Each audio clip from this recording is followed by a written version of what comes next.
Thank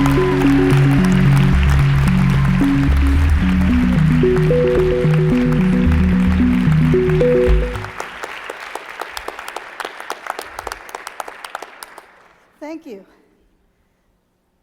I am Barbie Tootle, and I am a speechwriter, I admit it. I write speeches for other people. Some of you probably think that's sort of interesting, and some of you probably think it's a little sleazy that I write words that someone else is going to say, or even worse, they say words they didn't write themselves. But if I do my job right, if I get their views and their voice right, you can't tell the difference between what they say extemporaneously or what they say that they wrote and what I craft for them. It all fits together. And once they say the words, they're theirs anyway. So I disappear at that point, as if by magic. I brought my magic cape, because I think that writing speeches has a lot of magic in it. You thought I was kidding, didn't you? When I turn around, you can all go, ooh, are you ready? Ooh, thank you very much. The fact is, I have given a lot of speeches, more than 1,000 in my day. It means two things. A lot of people ask me, and I'm old. And so I've also written hundreds of speeches for other people. And when I've done that, I've learned a lot about what it takes to write a pretty good speech. So I thought I would talk to you a little bit about that today. But some of you are saying, oh, I don't make speeches. I don't need to know how to write them. I don't make a lot of speeches. Sure you do, every day. Whether it's making a presentation in a class, talking about a project in a committee, even answering a thoughtful question from an interviewer, and you've composed a response about how your experience is just perfect for that opening. That's a speech with an audience of one or two, but a pretty important one. And sometimes you get asked to make a formal speech, like a wedding toast. So we're going to figure out how you can do a little better at that. And the first thing I want to say is you need to respect your audience. You need to know who they are. When the pop performer, after her first song, jumps out and says, hey, what's happening in Sacramento? And she's in San Jose, Britney Spears has lost whatever little bit of credibility she has left. Well, that could happen to you. If you don't have the lingo right, if you haven't done your homework, you could make a mistake that gets the audience thinking, what's that person doing there? So you got to pay attention to the details. When President Obama spoke to the Ohio State University commencement in the stadium, he established very quick rapport with that audience, very quick, by referring to our football coach and that team up north. And then he said, yeah, I even went over to the Ohio Union and I had lunch at Sloppy's. Yeah, well, I know, yeah. There was a little of that, and he only said about 3 or 4 more words, and he caught himself and he said, wait a minute, I know it's Sloopy's. I've been traveling overseas, give me a break. The audience was extremely charmed by that. It was a real good catch by an experienced speaker. But it gives me a chance to say that pronunciations matter too. Get those right. It shows respect for the audience. You took the time to figure out what it is. It's not the Olentangy River. It's the Olentangy River. Get it right. And names, it's real important to get the names right. Some of them might be tough. Take the time to learn them. Respect your audience. The second thing I want to say is know yourself. Know what you're good at. Know yourself as a speaker. What are your strengths? What are your weaknesses? Some of you might say, I don't have strengths and weaknesses. I just have terror. Well, imagine how I feel. I'm giving a TED talk about writing speeches. I mean, that is pressure like crazy right now. You know, there was a survey that was done about what were people's greatest fears, and do you know what was number 1? Public speaking. And what was number 2? Dying. It's true. Jerry Seinfeld famously said, you'd rather be in the casket than give the eulogy. Sometimes it is a scary proposition. Let me make a suggestion of how you can set yourself up to be successful. One thing would be if someone comes up to you and says, we're going to have this wonderful end-of-the-year banquet, and we think you'd be the perfect person to give the after-dinner speech. Well, that's about the worst thing you can think of. You don't want to do that. You're scared to death. You think, oh, gee, I don't want to do that. You're getting all flustered. And your tendency is to say no. But I don't think there's just yes and no. There's something in between.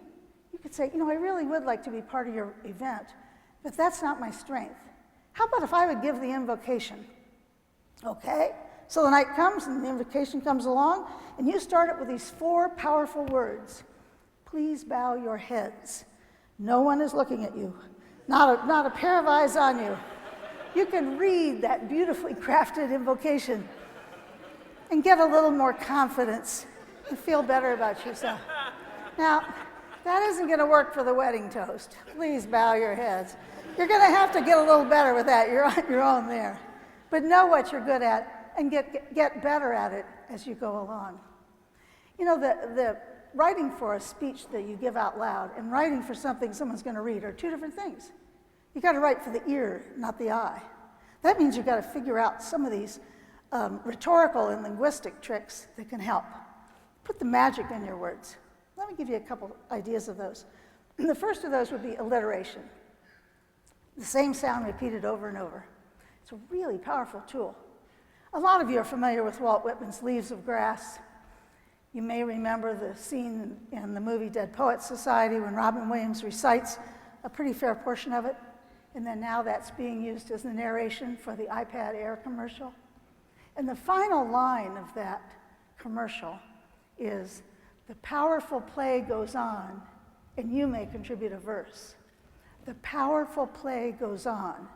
An alliterative phrase that when you're listening to that, next time you hear it, listen for that, because that alliterative phrase catches your ear.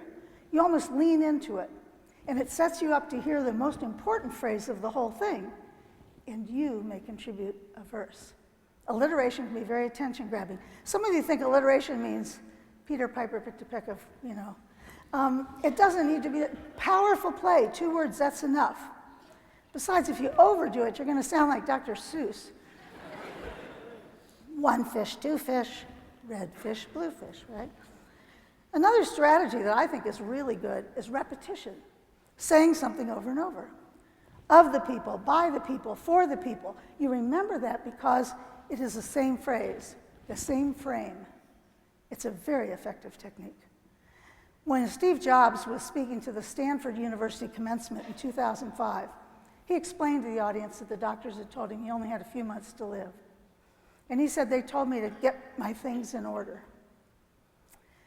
Then he told them what that means. He said, "It means telling your kids everything you thought you had 10 years to tell them in only a few months. It means buttoning things up so it'll be as easy as possible for your family. And it means saying goodbye." It was a powerful speech. He said it means. That drew the listeners toward him, increased their empathy for him, and it also caused them to repeat that phrase in their heads. And you think, what would it mean for me? What does it mean to me if that was my circumstance? It was a very powerful tool. Repetition of that phrase, introducing each of those, made it much more powerful. You notice he used it 3 times. 3 I means. 3 is a magic number for speaking. It's wonderful. 4 is too many in a series. 2 is not enough. They don't even figure out it's a series. But 3 is great. Now, I know Dr. King said I have a dream 8 times in succession to enormous impact. But us mere mortals have to stick with 3. Don't be trying 8. 3. It's also a device that's used for writing a little bit of humor, a little bit of fun. So let me tell you a story about that. I worked for President Gee for a long time in the 90s, and he and I both love commencement. I think that's just the best. And it has to be serious and it has to be dignified, but it should be warm and family-friendly and even fun. And he would give advice to the graduates, serve others, seek solutions, solve problems, good short pieces of advice. And I remember one time he said, always, always call home. Always show gratitude for a kindness.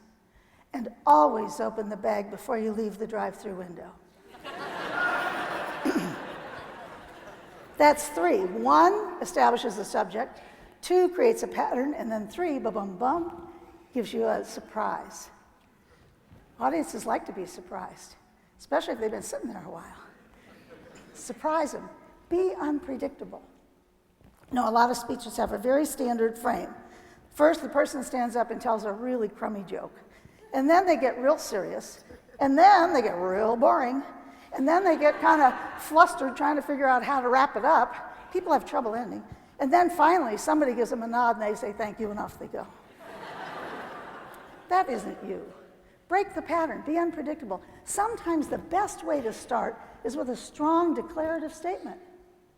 You have the power to change lives. You have the power to change communities. You have the power to change the world. And I'm going to tell you where to start. I'd listen to that speech. I don't think I want to write it. I don't know if I'm capable of that, but I certainly would have my attention. So don't worry about, ooh, you have to have some little snappy patter and you got to thank 2,000 people before you start. Go for it. Get in there. Say what you have to say. But give your audience a break. You need some light moments. You need some fun moments. You need some crazy things. Tell a story. Tell an anecdote. I heard an alcohol educator say that to a group of students, if your roommate came home every night and ate 6 cans of green beans, every night a 6-pack of green beans, some nights 2 6-packs, maybe occasionally 3, wouldn't you be concerned? Wouldn't you say something to your roommate? The Del Monte kid, you know? Wouldn't you at least bring that up? Maybe you would tell somebody else. My roommate seems to have lost her mind. She's eating green beans. You would do something. Then he said, well, what if it was a 6-pack of beer every night? What would you do? I've never forgotten that talk because green beans and beer, what an unusual way to frame that. But that unpredictability stayed with me. It made me think, be a little unpredictable. Now, how do you get the material for that? How would you even think of green beans and beer? Well, I subscribe to 32 magazines and 4 newspapers, and I go through them looking for little funny stories, little anecdotes, sweet stories, and just maybe a quote or two. Sometimes even a photograph will inspire me. I watch the VH1 Top 20 Video Countdown every Saturday morning to get my, well, what's so funny about that? I guess I'm not their demo, huh? But the fact is, you can learn a lot from that. I had to leave this morning before I could figure out whether Pitbull and Kesha were #1 again. If any of you know that, tell me before we leave. Otherwise, I'll have to zoom to the internet and get my good jolt of popular music. But you learn from that. You learn things that are different. You learn things that aren't on your iPod. I watch the new TV shows. I do. I watch them all once. That's hard to do sometimes. I'll admit, I have watched Hillbilly Hand Fishing and Honey Boo Boo. Now, I'm not going to ask anybody here if they've ever watched either one of those, but I will say that I have used Hillbilly Hand Fishing and Honey Boo Boo in a speech for a client. It was a great success. Didn't have to watch it again ever. Another way you can find new things to speak about is to come to something like a TED Talk. Today, we have talked about subjects that were so diverse, from being a humor engineer to art education to the economy. I mean, for heaven's sakes, things that some of those were in your wheelhouse and some of them were like, what? They were really challenging and exciting and interesting. That's how you expand your mind and write a better speech. That's where it goes. Now, I've told you need to respect the audience by doing your homework. Know yourself and set yourself up for success by doing things you're good at. And I said you need to write for the ear, not the eye. Try some things like alliteration, repetition, the rule of 3. And I asked you to be unpredictable. If you do some of that, any one of those things, it'll elevate your writing. You know, speech writing is more of an art than a science, but there's a lot of magic in it. They say magic is being able to do something by saying special words, like hocus pocus, abracadabra, presto changeo. I think the real special words are the words that are in your head and your heart. You have to have something to say. We have to start there. You have to have something to say, but you can elevate those words by putting them together in a maybe a little bit different way, by trying some of those strategies. It'll put a little magic in your speech.